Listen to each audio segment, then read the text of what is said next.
ગામડામાં લઈ જાઓ.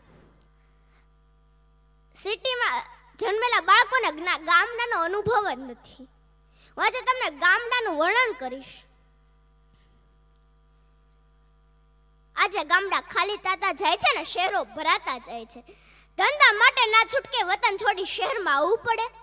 શાની હવા માફક ન આવે ને દવા લે તોય સારું ન થાય. ઘરના વડીલો ફોન કરે, ભાઈ અહીંયા આવતો રે, શહેરની દવા ને ગામડાની હવા. 5-15 દિવસ રોકાય તો તાજા માજા.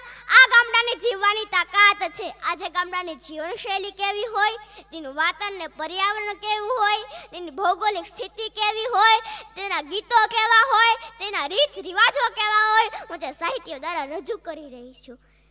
એ ચબૂતરા ને ચોરા હોય ને ઘરમાં દૂધના ઢોરા હોય, હવા ઉજસમાં જાના હોય ને ઘી દૂધના ખજાના હોય. એ ઘર ખેતર ને પાદર હોય ને પ્રેમ ભાવ ને આદર હોય, રબારી ભરવડ ગોરા હોય ને લાકડિયું ડંગોરા હોય. ગામડામાં તો દરેક જ્ઞાતિ રહે છે. એ આહિર વાણિયા શાણા હોય ને બાપુ રજપૂત રાણા હોય, સાઈ સુથાન ને મોચી હોય ને વાળન કુંભાર ને ગાચી હોય. ઈ વસ્તી ભલી ભોળી હોય ત્યાં કણબી વણકર કોળી હોય, મંદિર દેરા દેરી હોય ત્યાં સવારે પ્રભાત ફેરી હોય. ગામડામાં શહેરના લોકોમાં ફેર એટલો, શહેરના લોકો હોટલનું જે બધું ખાય ને અને પછી એની પરિસ્થિતિ હોય ને જોવા જેવી હોય, અને ગામડાના લોકો ચોખ્ખા દૂધ ઘી માખણ ખાઈ જે તાજા માજા હોય ને એમાં કેટલો ફરક. તો કે લોકો ખડતર લેરી હોય ને માથે પગડી પહેરી હોય, બળદગાડા ને રાશ્યું હોય ત્યાં ઘમર વલોણું છાશ્યું.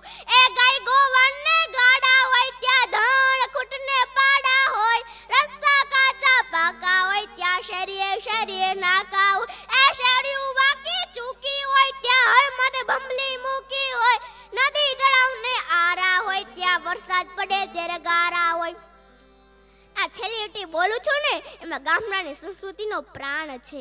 એ હળી મળી સૌ રહેતા હોય, સુખ દુઃખમાં ભાગ લેતા હોય, મનવાલું મારું ગામ હોય, એ ગામ મને લાખ સલામ.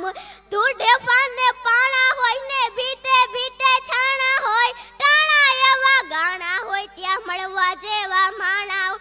એ ઉકરડા ને ઓટા હોય ત્યાં બળદિયા ના જોટા હોય, પડકારા હા કોટા હોય ઈ માણસ મનના મોટા હોય. ફીણાવા પરિવાર એનો ઉદાહરણ છે, માણસ મનના મોટા હોય.